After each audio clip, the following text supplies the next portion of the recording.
I'm going to I'm going to begin with a very inconvenient fact. There is no you. Of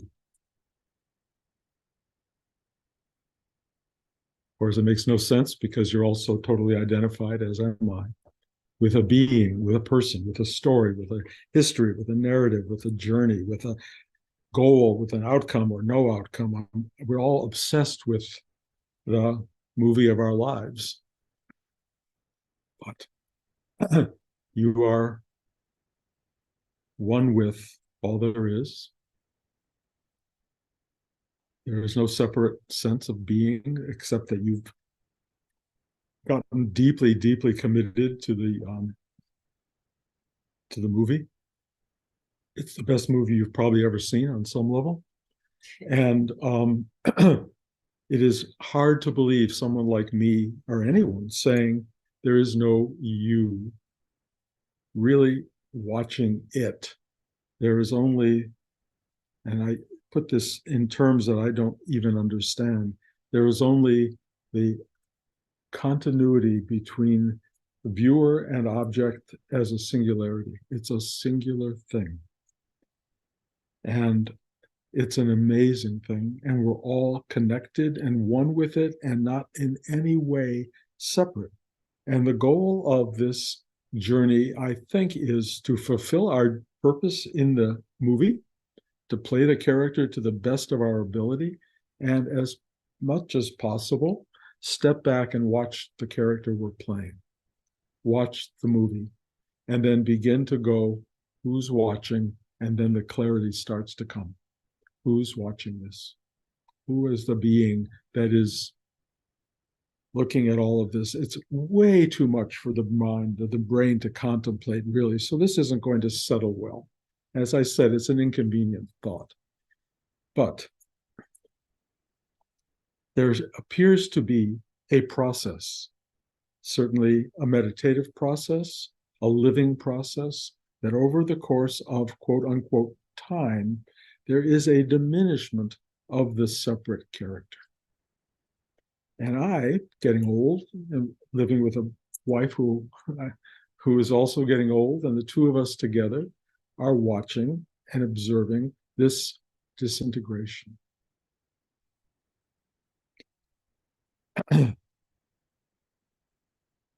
The disintegration is not a loss, it's a waking up to the fact that we are the very thing that is observing and ultimately not separate from the very thing that's taking place. It's just one massive, undefinable, unknowable, inexpressible reality. But it is so compelling, beautiful, terrifying, wondrous, joyful, miserable, as it has totality. It has all there is. And we are the very essence of that, which makes zero sense to this brain, because this brain cannot conceive of it. It can think about it, it can talk about it, it can read books about it, it can espouse all sorts of amazing things about it, as perhaps I'm doing right now. But I can only tell you, as you start this process, either through the meditative process or inquiry into the nature of life itself, or whatever your process is, if you are curious enough and working hard enough, you begin to find, oh, I can't figure this out. It's not comprehensible. It does not add up. All of the practices and all the beliefs and all of that are still locked into this little tiny brain cell that cannot at all access the dynamic of the reality of what we are. And the only thing I can kind of testify to is, as I get older, as I lose my mind, as I have less to do and accomplish and achieve and produce for the world, there's just this thing inside that there's this awareness of, wow, wow, incomprehensible, wow. It has darkness, it has light, It has rooting interest. We care so deeply. We get so caught up in the dynamic of this amazing reality that we're in. And we think we have a part to play in it, and maybe we do, because I don't know why it would go to so much trouble to create all of these separate aspects of itself, thinking they are separate and not in any way joined together, and have an opportunity to come together in love and in community, and also in hatred and in terrible anxiety and reality in terms of acting with one another. We are fearful and we are blessed. No matter what words I give this, first of all, your mind is going to go, wow, and I totally get that. It's kind of what it does, and I don't care at all because it doesn't matter. I am following at this point a kind of old directive, but it's becoming more and more powerful, and more and in many ways simpler. And it is just saying, do what I say. Do what I say. Meet me at this moment, and we will join together, and we will, I don't know what it is, but I can tell you, it appears to want to serve the totality. It wants to bring love. It wants to bring kindness and compassion and empathy and joy to every soul around us. That's what it appears to want. It also appears to want to bring destruction and pain and suffering, and the mind does not know what to do with that. It's better to imagine it's only a movie, and possibly like when my mom used to hold me in the movie theater and say, honey, it's only a movie. We will get that space inside us that will do the same thing. It will just comfort us and go, it's okay.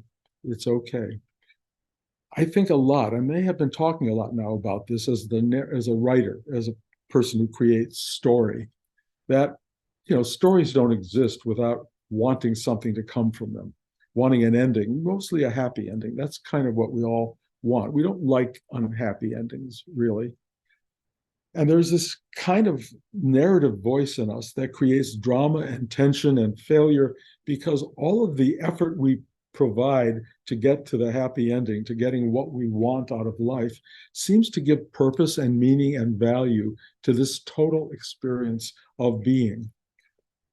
The only problem with all of that is that there is no you, and none of this is really happening in the way you imagine it. You are not in it. You are not the character that we're rooting for. You are the witness to this unbelievable reality. That's who you are.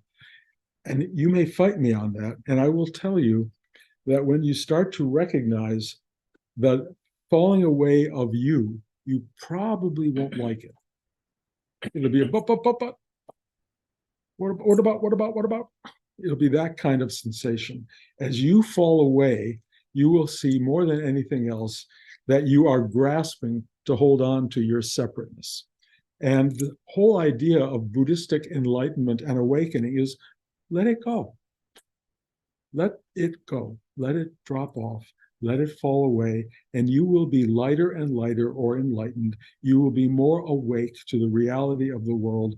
And when the time comes for a total and absolute dismissal of your separateness, it will not be as horrifying to you as it will be if they just take it like that. Because when they take it like that, it's like, and I have experienced that, because they come after me a lot and take chunks like that away. And I go, and sometimes, and I had an experience about a month ago and dinner with my family, and I told a few of this, maybe all of you of this, like 25, 30, I don't know, percent of my brain went, gone. It wasn't there. I went, and I went, oh, well. And I just sat at the dinner and continued the dinner and watching this part of my brain relating to my family and everybody that was there, and knowing that a part of me was gone forever. And I did not miss it for a second. Not at all. I didn't know why it was gone. It was gone. Every day, there's an experience happening where more and more drops off. Now, you can call it, and I have done this, dementia, memory loss, old age, maybe Alzheimer's. I don't care. I came up with a title of a book yesterday. It came out of nowhere. It said Aging into Enlightenment. And there is a certain truth to that. We are aging into letting go and forgetting everything we are.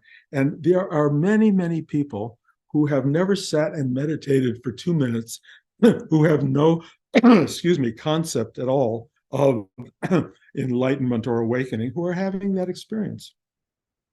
They haven't devoted their life, as many of us have, to getting there.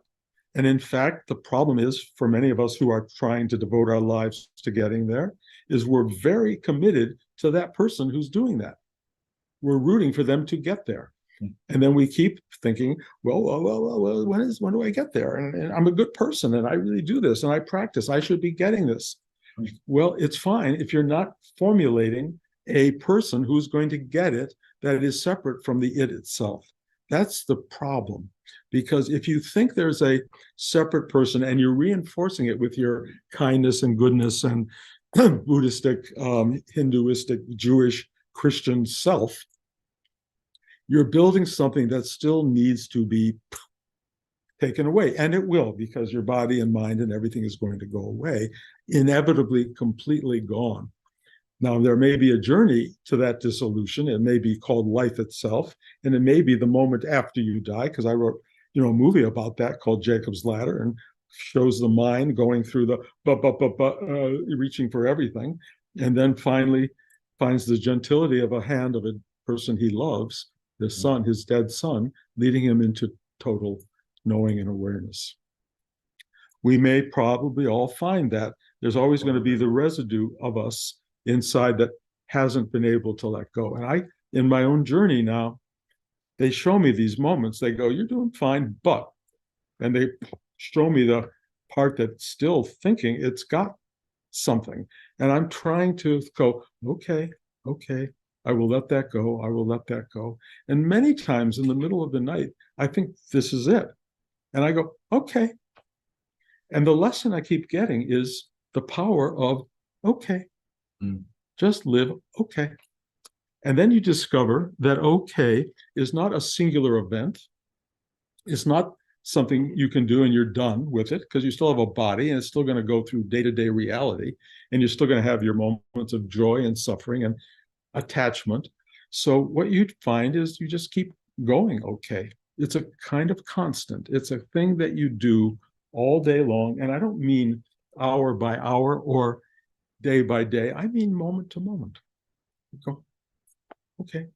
And I have discovered how kindly that okay is, and how there's this strange potential, amazing, I don't know what it is, goodness that flows down to you. It's like, and you can't grasp it, because then you're building the very thing they're tearing down. So you don't even grasp it. You just, okay. And you keep walking around with this, it's a very mellow feeling. It's okay. And it tells you to do things. And this week, it's been telling me to call people and write to people who I would not necessarily have called or written. And they're all acts of, I can see them as being very kind and generous, and I appreciate the directive to do it, but then I have to do it. I don't go, well, maybe tomorrow or later. They don't say maybe tomorrow or later. They say right now. And I go, okay. And I go sit down, I make these calls and write these notes that impact people. And it's like, I didn't know this one. I'm not going to go into all the details, but someone who I don't normally call just said this was the most important call. You can't imagine how much I needed this call. And no, I couldn't have imagined that. But all I know is I was told to make it. And all I know is I am learning moment to listen and do.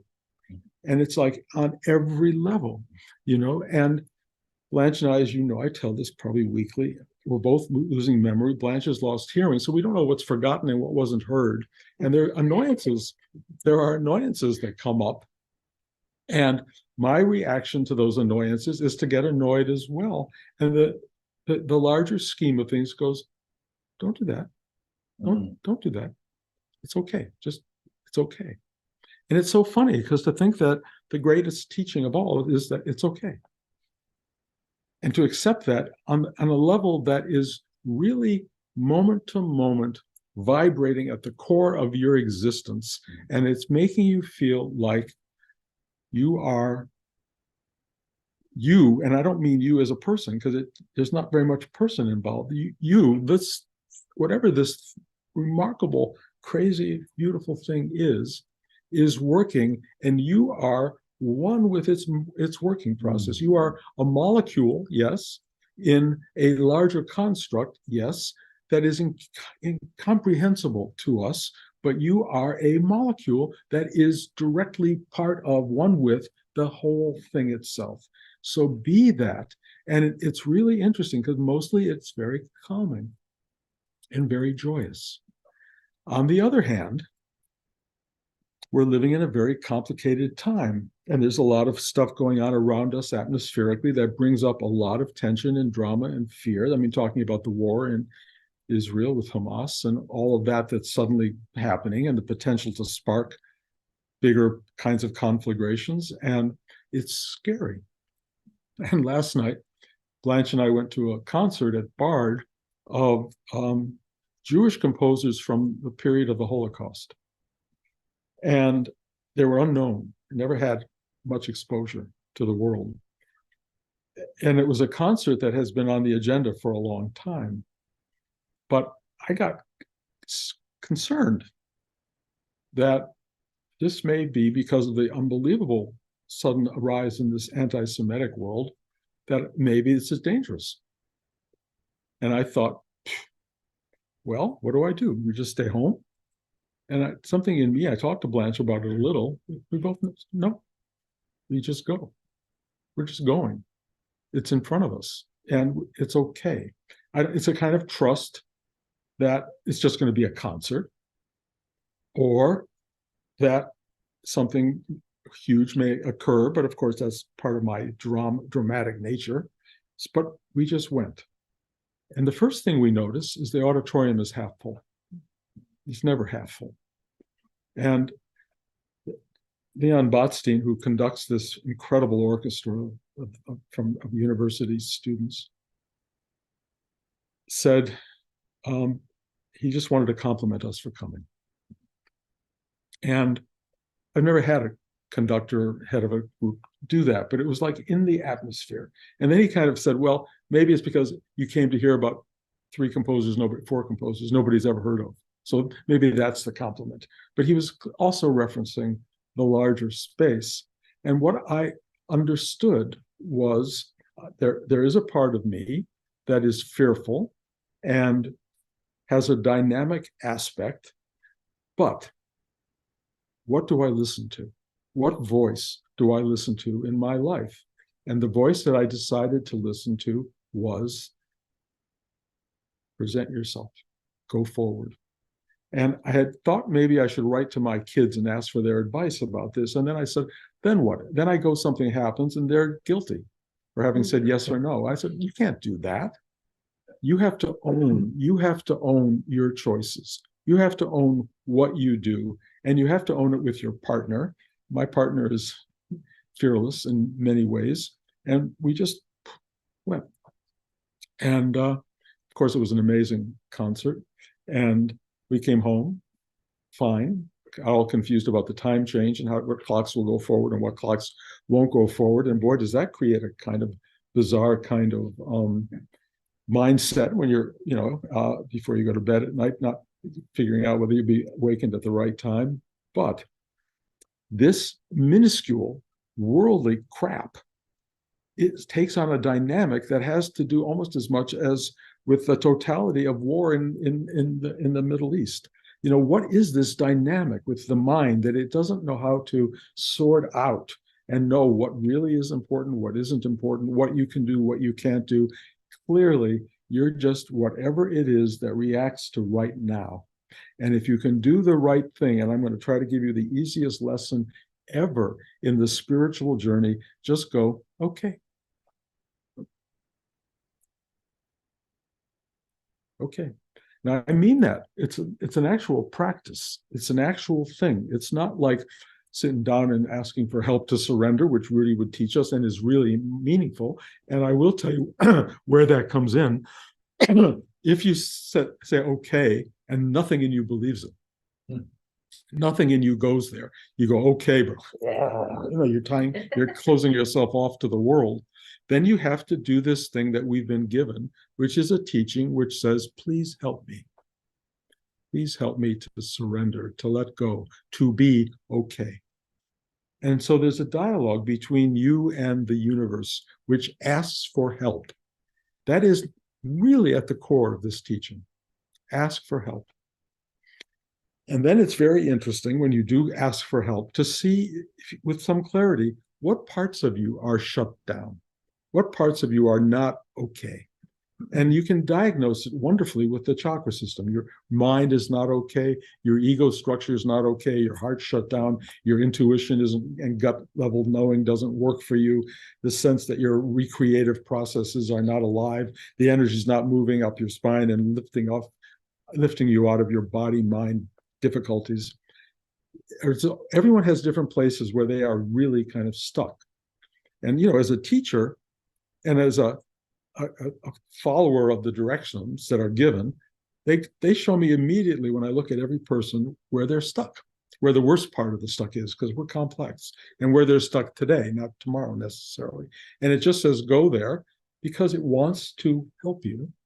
It wants to go there, and what it wants to do is free that. It's not a big deal. It's not a big deal to let go, to get okay.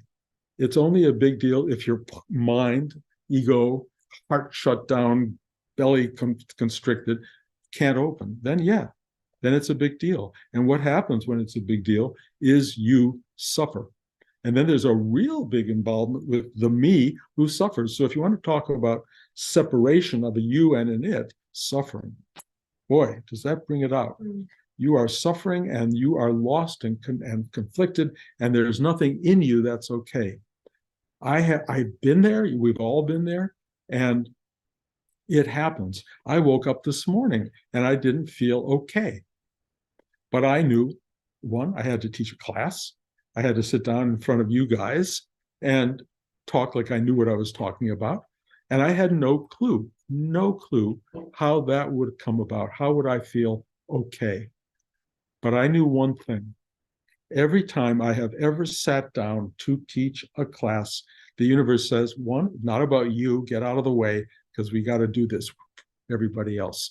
So this okayness suddenly flooded the system, and it started to flood into everybody else. And you should all at this moment have an inkling of being okay, because it really took advantage of this moment to give you that. So every one of you is okay right now. Now, in 5 minutes, you may spill coffee on yourself, and whatever happens, and it won't be okay. And I will tell you, spilling coffee on yourself is a great moment to work on okayness. You grab a towel, you wipe it off, you wipe your hands, you get rid of the mind that's furious with the universe itself, and you just go, okay. And if you can get to that, you are finding the secret of human life. And every one of us is right here now finding the secret of human life, which is, one, it's okay, and inconveniently, there's no you even to have it be okay. And when we get really okay, you'll realize okayness is the core of being, and there's no you being okay. It's all okay. It's all okay in ways we'll never understand ever. And I can't talk now about worldwide suffering and the core elements of what's happening to the human race. I have no idea, but Blanche and I watched a program the other night on the beginning of humankind. And it goes back so many billions of years. and we're such an instantaneous speck in all of this. And I think an important one, probably. And we seem to be pretty kind of amazing creatures, possibly giving birth to an even more amazing creature, which is an artificially created being. But created by us, which may be why we were created, to create this thing that doesn't need food and doesn't need day or night or light or dark.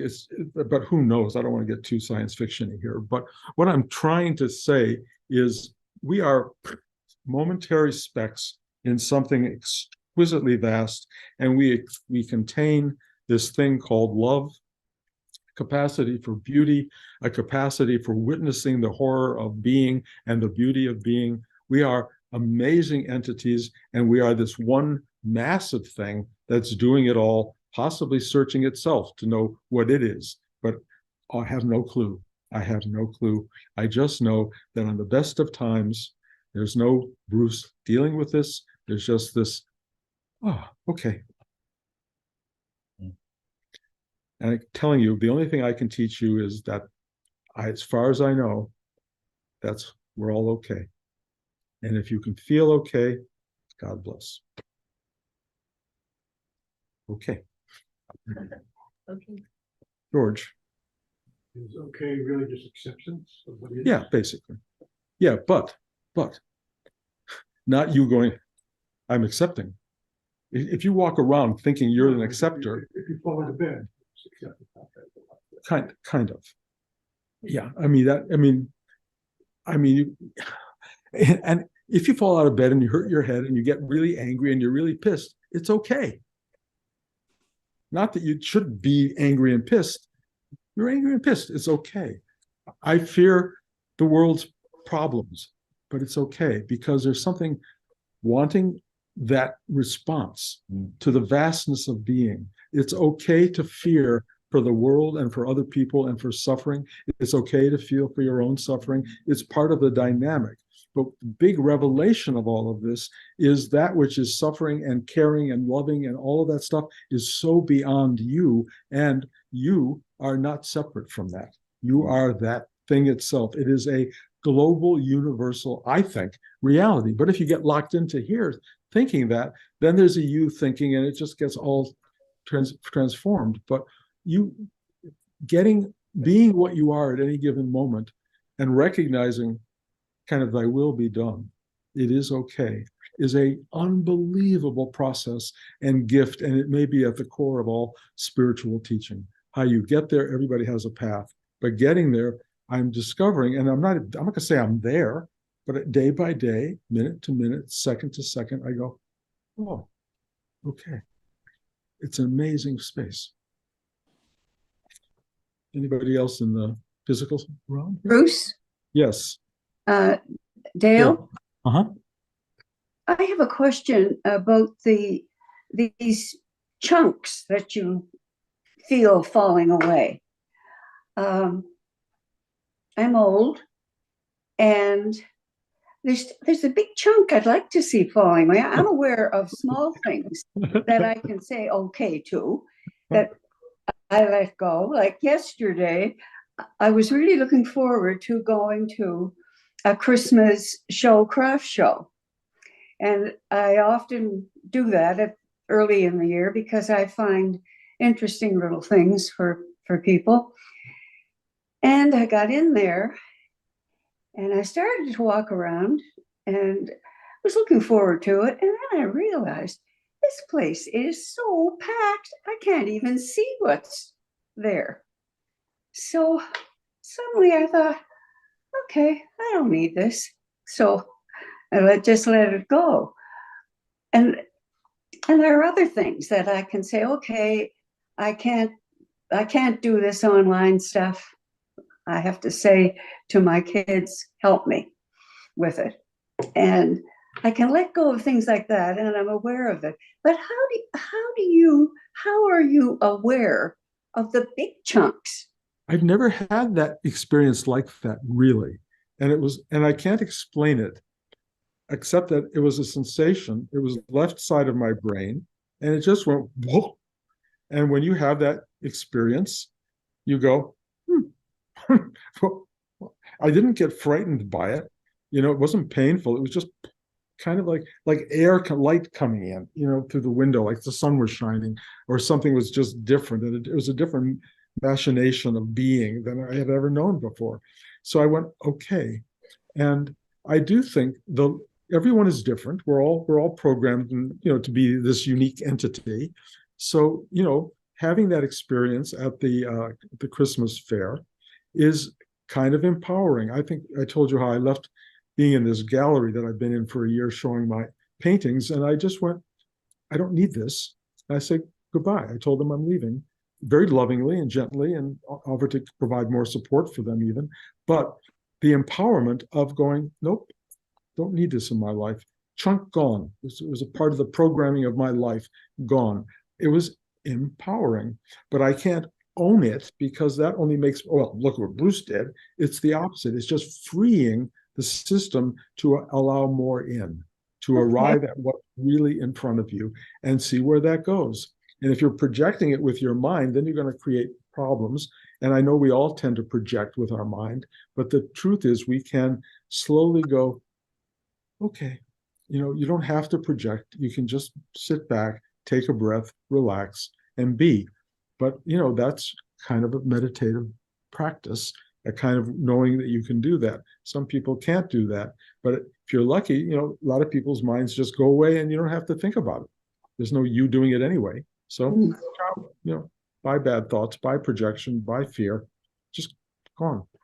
We're all going to be on our own journey, and they're all going to be different. And moment to moment, it's really going to be different. So you think you've got it worked out for today? Trust me, today, tomorrow, next 2 minutes from now, it's not going to be what it was.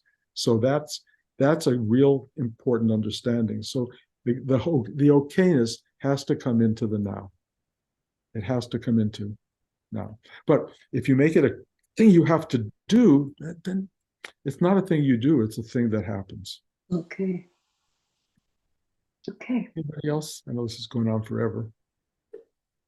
Okay. Thank you. Thank you all for coming. Week by week, I can't project, but I think we'll be here. And I think it's starting to be like people from both coasts are starting to show up at the same time. I just want you to know I'm fine with that. If you feel like you want to sit in a class at your time, 8 o'clock West Coast, 11 o'clock here, you're welcome to come. And it seems to work so far. So we'll try to allow that. Anyway, love you all. Thank you for coming. And until next week.